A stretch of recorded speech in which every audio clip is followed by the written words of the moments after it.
wabarakatuh.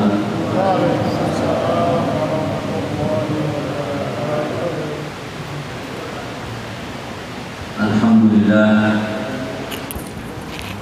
alhamdulillahilladzi hadana li hadza wa ma kunna linahtadiya lawla an hadana Allah. Asyhadu an la ilaha illallah wahdahu la syarika lahu wa asyhadu anna Muhammadan abduhu wa rasuluh. Arsalahu basyiran wa nadhira wa da'iyan ila Allah bi'idhnihi wa siratan munira. Allahumma fassalli wa sallim wa barik ala 'abdika wa rasulika sayyidina wa nabiyyina wa habibina wa syafi'ina wa qurrati a'yunina Rasulillah Muhammad wa ala alihi wa sahbihi wa man sara ala nahjihi min ba'dih. Allahumma ja'alna minhum. Allahumma inna nas'aluka ilman nafi'an wa qalban khashi'an wa 'amalan salihan maqbula wa tijaratan lan tabur bi rahmatika ya arhamar rahimin. Allahumma innaka 'afuwwun karim tuhibbul 'afwa fa'fu 'anna ya karim. Amin. Bapak Ibu yang dirahmati Allah, alhamdulillah kita hari ini memasuki hari kedua dari bulan Ramadan. Alhamdulillah kemarin kita sudah satu hari melaksanakan ibadah siang dan sebagainya. Mudah-mudahan ibadah kita pada hari pertama diterima oleh Allah Subhanahu wa Ta'ala. Dan sebenarnya ini sekalian, setiap kali kita mendengar tanda masuknya waktu berbuka, satu sisi kita senang, kita berbahagia, sebagaimana yang disampaikan oleh Rasulullah Muhammad SAW. Farhatan al-Islam, farhatun inda iftari, wa farhatun inda liqa'i rabbih. Ada dua kebahagiaan bagi orang yang menjalankan ibadah siang. Kebahagiaan pertama adalah ketika berbuka, dan kebahagiaan kedua insyaallah nanti ketika kita kembali kepada Allah melihat pahala ibadah siang tersebut. Pada saat berbuka, pada satu sisi kita berbahagia, tapi sebenarnya pada sisi yang lain kita juga bersedih, karena setiap kali kita berbuka itu berarti Ramadan terus berkurang satu hari, dan tidak akan ada sekalian hari-hari yang lebih indah daripada hari-hari di bulan Ramadan. Setiap mukmin pasti merasakan itu. Maka mestinya sekalian pola atau model ibadah kita di bulan Ramadan ini jangan berupa grafik yang menurun, tapi harus grafik yang menanjak, meningkat. Artinya ibadah kita pada hari yang kedua itu usahakan lebih baik daripada hari yang pertama dan seterusnya, sehingga nanti ketika kita mengakhiri bulan Ramadan ini kita berada pada puncak ibadah kepada Allah Subhanahu wa Ta'ala. Dan iman kita harus berhati-hati, karena faktanya Bapak Ibu sekalian, kebiasaan buruk kita itu justru ibadah Ramadan kita itu grafiknya menurun. Apalagi kalau sudah semakin dekat dengan Idul Fitri, itu kadang-kadang kesibukan kita ibadah itu terganggu oleh pikiran-pikiran, keinginan-keinginan yang sebenarnya tidak ada hubungannya dengan ibadah siang atau ibadah Ramadan. Maka saya himbau diri saya dan diri sekalian, waspadalah, karena sekali lagi kalau kita tidak berhati-hati, ibadah siang ini grafiknya akan menurun. Ini bisa kita lihat sekalian televisi atau media yang banyak menyiarkan atau merubah model-model iklannya. Ketika Ramadan mau datang, konten iklannya itu diisi dengan pesan-pesan Ramadan. Tetapi sebenarnya mereka bukan ingin melakukan tahhid atau tahbiyah untuk Ramadan, tidak. Mereka itu hanya ingin mendapatkan keuntungan materi. Maka nanti kira-kira 1 pekan atau 4-5 hari sebelum Idul Fitri, konten-konten iklannya akan dirubah, yaitu disampaikan pesan-pesan yang berhubungan dengan Idul Fitri. Dan ini sekali lagi kita tidak boleh terkecoh. Di negara kita modelnya masih model begitu. Ya. Kalau orang-orang sekarang ini di bulan Ramadan kadang-kadang kita membayar tol itu atau melewati kasir di supermarket, mungkin mereka menyesuaikan pakaiannya. Tapi sekali lagi ini sebenarnya bukan bagian dari syiar Ramadan yang mereka tampilkan. Syiar Ramadan itu ditampilkan ya orang-orang yang seperti kita ini. Artinya kita isi dengan tilawah Al-Quran, ibadah, sedekah, dengan banyak berzikir. Itu yang harusnya kita lakukan sekalian. Yang kedua, saya ingin ingatkan kepada sekalian, jangan memburu malam Al-Qadar hanya dengan bersemangat ibadah pada hari-hari ganjil, likuran. Orang mengatakan likuran 21, 23, 25, 27, sehingga beberapa teman pengurus masjid itu nyampaikan ke saya, Ustaz, nyari mubalik untuk tanggal 21, 23, 25, 27 itu sulit sekali. Karena semua sudah dijadwal. Jadi saya bilang, nah, kalau tidak bisa tanggal 21 ya adakan tanggal 22-nya. Nanti tidak ada yang datang kalau tanggal 22-nya itu. Dan memang begitu sekali. Saya kalau keluar malam 21 misalnya, biasanya saya dari Semarang, malam itu keluar dari rumah sampai di Kauman misalnya, itu semangat sekali, masjid-masjid luar biasa. Tapi kalau keluar malam 22, itu tidak ada yang keluar, masjid-masjid itu banyak ditutup, jam 2, jam 3 itu masjidnya banyak ditutup. Ini sebenarnya cara yang salah. Kalau kita lihat misalnya kebiasaan di Nabawi dari Masjidil Haram, itu tidak ada. Memang betul disiarkan 21, 23, 25, tetapi yang malam-malam benar tidak disia-siakan, berjalan terus. Bahkan kalau di Mekah dan Madinah itu begitu sudah masuk Ashurul Awal, 10 hari puasa yang terakhir, itu selain sholat tarawih mereka melaksanakan sholat tahajud. Jam 3 itu mereka datang ke masjid lagi untuk sholat dan diisi dengan genangan air mata. Kalau di tempat kita tidak. Nah, supaya ibadah kita tidak hanya menjadi rutinitas, kita mesti ihya Ramadan ini ada sunnah. Jangan ada bid'ah. Menghidupkan, mensyiarkan Ramadan ini harus sesuai dengan tuntunan Rasul SAW. Rasulullah kalau Syahrul Awal, Ashrul Awal sallallahu alaihi wasallam itu menyingkirkan dengan bajunya, membangunkan keluarganya dan yuhyi laila kullah.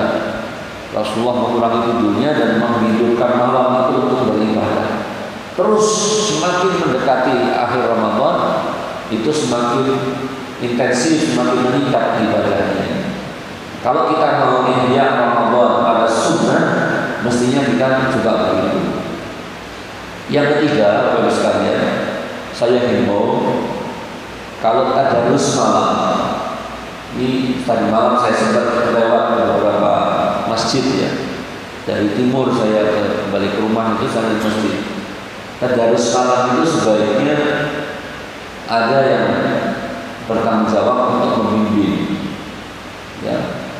Sebab kalau membaca Al-Quran, bacaannya banyak salah tanpa dibimbing, lalu dikeraskan tapi keras, itu khawatir nanti orang-orang awam menerimanya seperti itu. Jadi jangan melarang orang yang tidak lancar untuk tidak ikut tadarus, jangan. Tapi harus ada yang bimbing. Dan alangkah baiknya kalau itu tidak harus dengan pengeras, yang penting tadarusnya bagus. Tadarusnya itu baik, ya. Artinya ada yang membimbing, baca Al-Qurannya dengan tartil, dan tidak harus mengejar selama Ramadan harus khatam 3 kali, akhirnya mengabaikan tartil. Jangan. Kalau memang bisanya 1 kali selama Ramadan, tidak masalah di masjid, tapi bacanya yang tartil. Jadi sekali lagi, model-model atau cara-cara kita di dalam mengisi dan menyiapkan Ramadan ini harus ada sunnah. Tidak boleh kita keluar dari kerangka itu. Apalagi kalau sampai kita hanya sekedar mengikuti nafsu saja. Yang keempat sekalian, saya mengimbau jangan melakukan tabdir di Ramadan. Dosa sekali. Tabdir terutama di dalam menyiapkan dan mengkonsumsi makanan. Kita biasanya belanja dengan kebutuhan 100.000 misalnya, cukuplah belanja dengan seperti itu. Kalaupun lebih, itu orientasinya untuk sedekah, jangan untuk dikonsumsi yang berlebihan. Tadi pagi saya keluar dari sini, itu tetangga sekitar saya itu banyak keluar awal, itu buat jangan apa? Jangan itu apa? Sayur, buang sayur di depan pembuangan sampah, makanan dibuang, itu tabdir sekalian. Kenapa kita harus seperti itu? Padahal kita kalau siang itu sebenarnya hanya mungkin ya sedikit nasi dengan beberapa butir kurma atau buah dan air sudah cukup buat stamina kita. Jangan membalik model makan itu hanya dipindah waktunya, maghrib, habis tarawih dan sahur. Tetap makannya kita tiga kali. Sampai nanti akhirnya ibadah kita tidak menjadi nyaman karena kita banyak makan. Demikian pula di masjid-masjid yang mengadakan acara iftar bersama atau buka bersama, itu sebaiknya dijaga jangan ada takdir. Sungguh takdir ini dosa besar. Menyisakan makanan itu dosa besar. Ya, kemarin saya pergi buka di salah satu masjid, porsinya itu begitu banyak. Padahal kita kalau makan menyisakan makanan, terutama makanan olahan, itu makruh. Bahkan sebagian ulama mengatakan haram. Tapi kalau kita habiskan kapasitas lambung kita tidak cukup. Apa tidak sebaiknya diberi secukupnya saja, yang sewajarnya saja. Faktanya kita meskipun sehari tidak makan, kalau kita sudah makan sedikit itu kita sudah merasa kenyang. Dan itulah sekalian yang perlu kemudian untuk sholat taraweh saya menghimbau tidak ada aturan, tidak ada fikih sama sekali yang mengatakan bahwa sholat taraweh itu karena taraweh maka boleh cepet-cepetan. Enggak.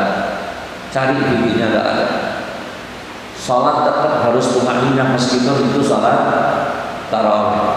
Jadi kalau sudah tidak mau lama-lama, ya kultumnya dihilangkan enggak apa-apa. Karena kultum itu tidak bagian dari sholat taraweh. Jangan memaksakan ada kultum, lalu tarawehnya itu luar biasa cepatnya. Coba dilihat sekalian, barangkali di sekitar sini itu ada. Kita baru mau berangkat sholat kira-kira 7:30. Ada orang yang sudah masjid sudah baca takbir itu. La ilaha illallah. Habis sholat ada takbir. Saya pikir bagaimana ini caranya? Ya, Isya jam 7 kurang sedikit. 7:30 mereka sudah baca itu. Tanya tarawihnya berapa? 20 rakaat. Tentu yang demikian ini tidak bisa merasakan indahnya sholat tarawih atau sholat malam. Jadi sekali lagi saya senang melihat hiruk pikuk ya, semangat masyarakat menyambut Ramadan. Tapi pada sisi yang lain, kalau kita lihat cenderungnya tidak dengan sunnah, cenderungnya keluar dari sunnah. Ini mubadzir misalnya, sekali lagi mubadzir. Kemudian yang keenam, tidur sekalian. Memang benar salah satu keutamaan bulan Ramadan itu diam kita menjadi tasbih, tidur kita menjadi menjadi ibadah. Tapi kan berarti tidur terus. Ya, tidurnya ya sama saja, kebutuhan tidur kita kalau bisa malah berkurang. Ya, malam mungkin 4 jam, siang istirahat 2 jam sudah cukup. Ya, ada orang yang modelnya tidur bangunnya hanya waktu sholat. Di subuh tidur, zuhur bangun sholat 1 jam kira-kira, tidur lagi, nanti jam 4:30 jam 5 bangun sampai buka. Nah, ini tentu tidak bisa menikmati ibadah siang yang demikian ini. Jadi tidur jangan terlalu dimanjakan, apalagi sampai dengan berlebihan. Nah, mudah-mudahan sekalian sekali lagi ihya Ramadan kita ini dengan sunnah. Sekali lagi dengan sunnah, bukan dengan nafsu atau dengan kebiasaan-kebiasaan yang tidak benar. Baik, sekalian kita singgung sedikit masalah fikih kelanjutan yang lalu, yaitu sekarang kita masuk mengenai bab najis atau najasat. Najis atau najasat. Di dalam Al-Quran kata najis itu disebutkan dengan kata najasun, bukan najisun.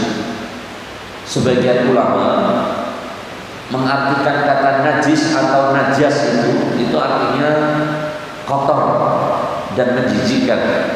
Kotor dan menjijikkan.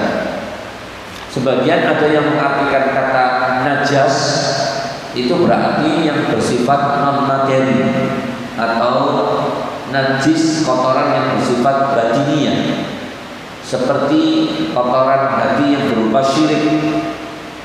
Ya, innamal musyrikuna najasun, tidak disebut dengan najisun.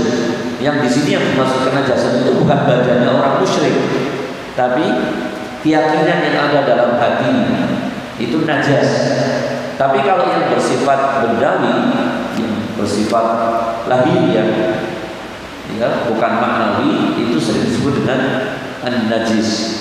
Ulama yang lain mengatakan najis dan najas itu sama, artinya sama kotoran. Dalam fikih Islam, kebanyakan buku-buku yang dibaca itu mengelompokkan najis atau najas itu dalam 3 kelompok besar. Yaitu yang pertama yang disebut dengan najis mughalladhah. Mughalladhah itu dari kata ghalid. Ghalid artinya tebal atau besar. Sehingga najis mughalladhah artinya najis yang tebal atau besar. Tetapi sebutan tebal atau besar ini bukan karena ukuran najisnya, tapi sebutan itu diberikan karena cara pensuciannya, yang merupakan cara pensucian yang paling berat dibanding hadis yang lain. Maka disebut dengan mughalladhah.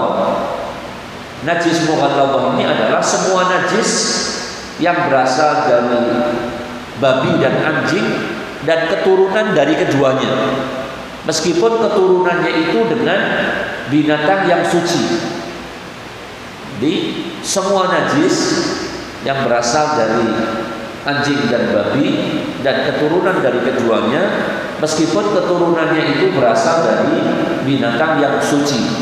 Ya, di Australia itu disilamkan antara domba dengan babi. Di Australia itu ada. Maka hukum keturunannya itu dihukumi hukum babi. Ya, di Indonesia ini tidak terjadi atau kita barangkali belum tahu karena negara yang mayoritas muslim. Tapi di Australia itu domba itu disilamkan dengan babi. Ya, terutama domba-domba yang untuk dipotong itu, sehingga mereka berharap menghasilkan daging yang lebih banyak. Ini hukumnya haram. Bukan hanya haram menyilangkannya saja, tapi juga haram mengkonsumsinya. Nah, yang kedua, najis yang kedua adalah najis yang mutawassithah. Mutawassithah itu artinya pertengahan, ya, tidak ringan, tidak berat. Maka disebut dengan najis yang mutawassithah. Najis yang mutawassithah ini itu adalah semua najis, atau mungkin para ulama ada yang kelompokkannya itu menjadi dua. Ada mutawassithah yang hukmiyah, ada yang ainiyah. Ya. Hukmiyah itu artinya tidak nampak sifat-sifat najisnya, sedang ainiyah itu kelihatan najisnya. Ya. Nah, untuk yang najis yang mutawassithah ini, itu caranya harus dibersihkan. Membersihkannya harus dibersihkan dengan air sampai sifat-sifat najisnya atau bekas-bekasnya itu hilang. Kalau tadi yang mughalladhah itu harus dibersihkan dengan air dan 7 kali membasuhnya. 1 di antara 7 itu dicampur dengan tanah atau debu. Jadi boleh debunya pada yang kedua, yang ketiga, yang keempat, atau yang kelima, atau yang keenam, tapi harus sampai 7 kali membasuhnya. Salah satu di antara 7 kali itu dicampur dengan debu atau tanah, ya, atau pasir. Kalau mutawassithah itu cukup dibersihkan dengan air sampai sifat-sifat najisnya itu hilang. Nah, najis mutawassithah ini jumlahnya banyak. Ya, kotoran manusia, kotoran binatang selain babi dan anjing itu termasuk najis mutawassithah. Termasuk di dalamnya adalah darah, dan tidak akan kita bahas contoh-contohnya pada pasal berkaitan dengan itu. Kemudian yang ketiga itu najis mukhaffafah. Mukhaffafah itu ringan. Dikatakan ringan karena cara mencucikannya gampang, yaitu cukup dituangkan, disiramkan air sekali sudah selesai. Dan najis mukhaffafah ini hanya 1, macamnya cuma 1, yaitu air kencing bayi yang belum mengkonsumsi apapun selain ASI dan belum berusia 2 tahun. Biasanya pernyataan belum usia 2 tahun itu sering tidak dimasukkan. Jadi kalau sudah usianya 2 tahun, meskipun dia masih mengkonsumsi ASI, belum minum yang lain, itu najisnya sudah masuk menjadi najis mutawassithah. Jadi air kencing bayi yang tidak mengkonsumsi yang lain kecuali ASI, ya, ASI. Jadi kalau umurnya 6 bulan sudah tidak minum ASI, dia minum susu kaleng, najisnya bukan mukhaffafah lagi, najisnya najis mutawassithah. Nah, itu cara menyucikannya mudah, cukup disiramkan, dibasahi dengan air, itu sudah suci. Jadi kalau kita gendong bayi umur 6 bulan masih minum ASI, ibu ini, itu tidak perlu ganti baju, cukup yang kena najis itu dilap dengan air yang kanibu yang basah misalnya, atau diberikan air, itu sudah hilang najisnya. Ya. Itulah sekalian yang pernah terjadi pada masa Rasulullah ketika Rasulullah menggendong cucunya. Imam Hasan digendong oleh Rasulullah, Imam Husain digendong oleh Rasulullah. Si bayi ini pipis. Siti Fatimah ibunya melihat jubah Rasulullah terkena air pipis itu, ingin merenggut Husain itu dengan cepat. Imam Husain mau direnggut dulu, tapi Rasulullah cegah, biarkan dia selesai mengeluarkan kencingnya selesai, biar selesai tuntas. Siti Fatimah menjawab, ya Rasulullah, jubahmu kena air kencing. Rasulullah menjawab, membersihkan air kencing Husain yang terkena pada jubahmu ini jauh lebih mudah ketimbang membersihkan sakit hatinya kalau kau rembut dengan paksa. Rasulullah dalam begitu itu luar biasa, ya. Dan ini juga ada kebiasaan buruk di tempat kita. Biasanya kalau begitu tahu bayinya pipis, itu sering diangkat begini, diangkat, dijauhkan, ya, supaya pipisnya turun. Itu cara yang salah. Cara yang benar itu justru dibiarkan sampai selesai tuntas kencingnya, baru kemudian dibersihkan, karena najisnya itu najis mukhaffafah. Nah, itulah sekalian 3 macam najis yang banyak dikupas dalam buku-buku. Tapi sebenarnya sebagian ulama memasukkan satu jenis hadis tadi, bukan mukhalafah, bukan mutawasilah, bukan mukhafafah, namanya najis ma'fu, najis yang dimaafkan. Najis yang dimaafkan ini karena tidak bisa diketahui dan tidak bisa dipastikan dan sulit untuk dihindari. Saya sudah contohkan kemarin, misalnya kotoran-kotoran binatang yang kering kemudian dibawa angin itu melekat di baju kita, mesti ada itu. Kalau kita baju kita pakai itu kan kena debu-debunya itu mengandung itu tetap ada najisnya. Tetapi karena kita tidak bisa melihat atau tidak sengaja mengenakan najis itu najisnya namanya najis ma'fu, dimaafkan. Artinya tanpa kita harus mensucikan pun itu bisa dipakai untuk ibadah baju kita ini. Maka najis yang keempat itu tidak semua ulama fikih memasukkan sebagai macam najis karena tidak diwajibkan untuk disucikan seperti najis yang 3 itu. Itulah sekalian bab tentang najis